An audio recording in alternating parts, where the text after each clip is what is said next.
I've been getting a lot of questions recently from a lot of new trainers around before and after photos. Should you be doing them? Should you not be doing them? Are they misleading people? Or are they prompting people to get off their arse and take fucking action? Here's how I see it. First of all, they are a pretty fucking potent marketing strategy. That's why Facebook don't let you use them in your ads, because Facebook know that they can also be misleading at times. However, the thing about before and afters is that they do actually help you overcome people's objections about getting into the gym and getting fitter and getting healthier. Because people have three main objections. Number one, they don't fully believe that you're the person who can get them the result that they're after. Number two, they don't actually believe that the product or service can get them the result that they're after. Number three, they don't believe they can get the result they're after. But whenever you show people social proof, you can break down those objections, and then people are more compelled to take action when they see someone else getting results than they are through their own internal drive. So that can be the good thing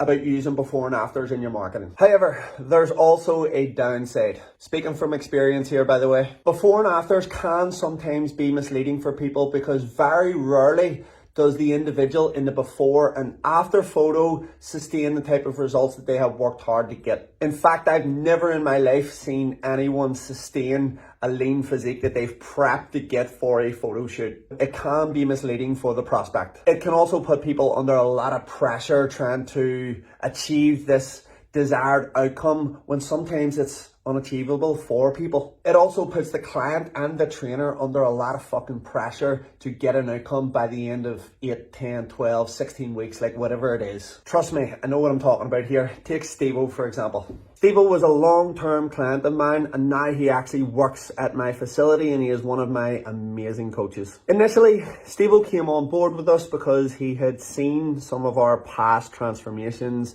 and he thought, well, look, you know, this is fucking unbelievable. I want to do this. How do I get abs? And, you know, admittedly, there was a lot of pressure in the early days. We were under pressure to deliver for him. And yes, he got really fucking lean. In fact, as lean as he's ever been in his entire life, because he'd always struggled with his weight as a kid. He was just not able to sustain that level of body fat. And today, he's found a happy, sustainable medium. We actually should have done a better job of educating him during the process.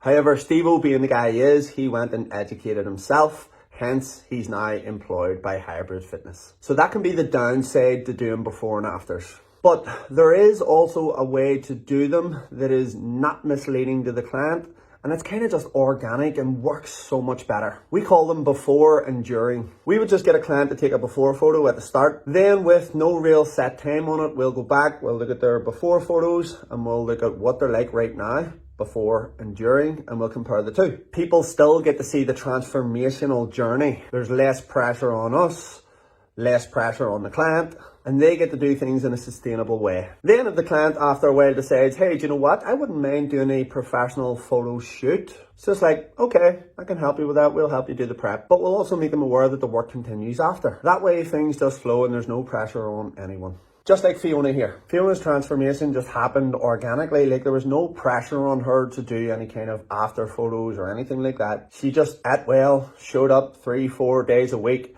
was consistent as fuck with her training. Then we looked back on her photos after a while, checked her weight and was like, holy shit, look at this. And then things just worked. So to close this off, before and after photos, yes, they do have benefits, but there is also downsides where they can be misleading. I recommend you use them in the right way. And the key to it is always, of course, educating the client.